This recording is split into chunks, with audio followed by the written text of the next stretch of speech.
esteemed colleagues here, David Chalian and Casey Hunt. Nice to see you. We're so excited. This is always an exciting day. I want to pick up on what Kristen was reporting about from her conversation with Donald Trump. And that is the approach that I am told by a senior House Republican source, Mike Johnson, is taking. And that is that, quote, today will either go smoothly or set up a showdown with the House Freedom Caucus versus MAGA. Johnson is Trump's pick for Trump's agenda.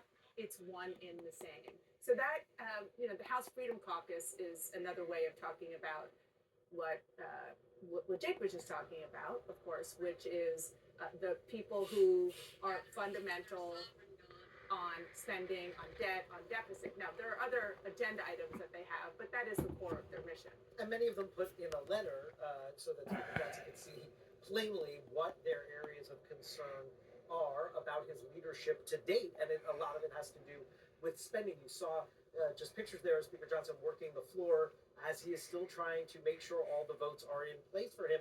And we don't usually get to see all of this, right? This is Chip Roy getting up and taking a phone call in the back of the chamber. We only get to see that because Congress hasn't formally convened yet and been sworn in, and the normal rules of what we get to see on the House floor apply. But you are right. This is a moment for this Republican Party, for this speaker to navigate this historic narrow majority at a time when Donald Trump believes he's sweeping in with a decisive victory in the presidential election.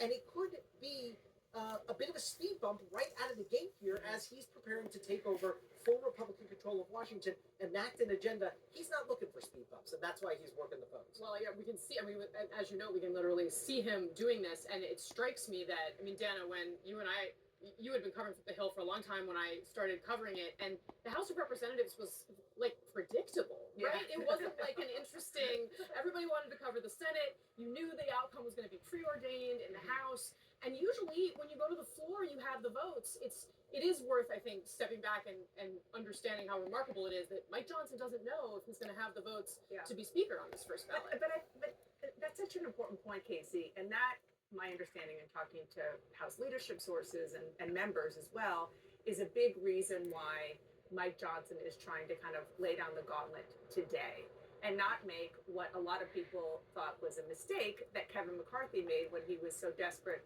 to get that speaker's gavel, which is to cut deals.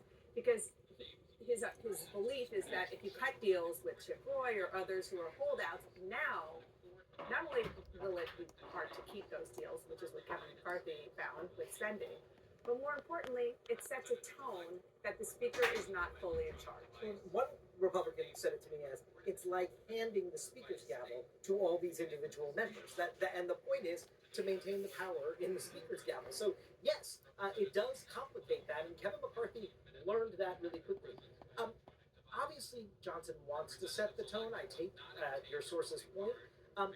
It's not clear if he's totally in control and able to do that, and that's the reality of what makes everything unpredictable now. Of course, a one-seat majority. I remember a year ago, I was in Iowa, New Hampshire with you guys, following at certain points Tom Massey, one of the definitive no's, and Chip Roy. They were the DeSantis roadshow. They were not on board with Donald Trump and his reelection campaign. So these are people who are used to being outside where the majority of Republicans are right now. Before you come in, Casey, I just want to tell our viewers what's happening on the floor.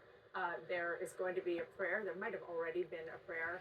And then there's going to be a quorum call to literally take the roll of people to make sure that everybody is there as they get ready to do the business of what we've been talking about, which won't start until 1 o'clock Eastern. But as we're looking at this, there you see Nancy Pelosi. Jake mentioned that earlier, who is recovering from a broken hip, talking to Hakeem Jeffries and Debbie Wasserman Schultz. Hakeem Jeffries, of course, the current House Democratic leader.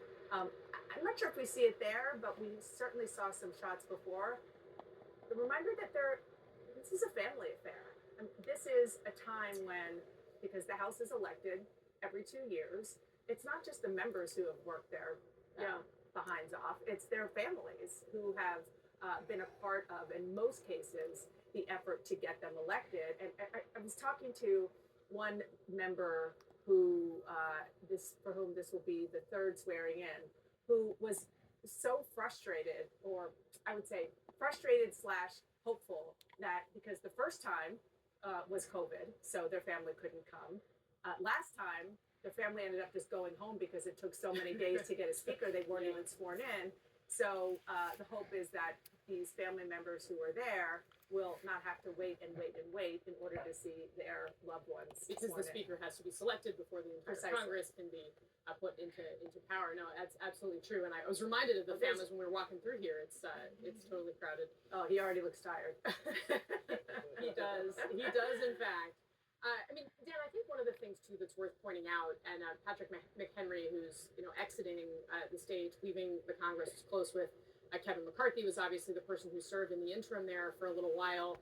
He noted something that I think has been one of the driving forces behind the change that I've certainly seen in this institution, which is the incentives are totally different than what they used to be. It used to be that playing the inside game was the best way to make a difference, was the best way to become well known. It was building relationships inside the House, inside the Congress, working the hallways and the phones. And now it's much more an outside game, Yeah. right? It's a game for attention. It's Yeah. a game to kind of grab the headlines. At least that's how a lot of these newer Yeah. members see it. And each cycle, we have seen more of the kind of serious institutionalists leave the stage. That's right. And that's part of why, no matter what happens today, if Johnson gets this gavel, it's just the first of I don't know how many times we may be sitting here wondering if he can get it done. You mentioned Patrick McHenry. He is actually going to be sitting with our colleague Jake later in the hour. I want to go back to Jake now, and I know you have other